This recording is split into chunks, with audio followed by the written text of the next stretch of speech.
या सावंत यांच्यापेक्षा MIMचे असदुद्दीन ओवैसी परवडले असं म्हणावं लागेल. कारण ओवैसींना जेव्हा या बैठकीचं निमंत्रण मिळालं तर पहिल्या विमानाने आपण दिल्ली गाठणार असं त्यांनी जाहीर केलं होतं. ओवैसी हा हिंदूंचा उघड शत्रू आहे, परंतु तो सावंत यांच्यापेक्षा खूप बरा. कारण मी ज्वलंत हिंदुत्ववादी आहे असे बोगस दावे तरी ओवैसी कधीही करत नाही.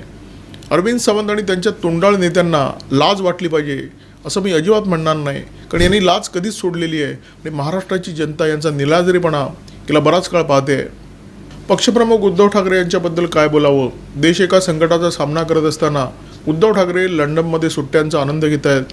पहलगाममध्ये हल्ला होण्यापूर्वीच उद्धव ठाकरे लंडनला रवाना झाले होते असा बचाव त्यांचे समर्थक करू शकतील आणि तो बरोबर सुद्धा आहे.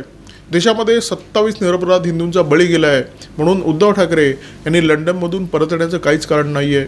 देश जळत असताना म्हणे नीरो हा फिडेल वाजवत होता, तो फिडेल कसा वाजवत होता अशी शंका ज्यांना आहे त्यांनी उद्धव ठाकरे यांच्याकडे एकदा पाहावं.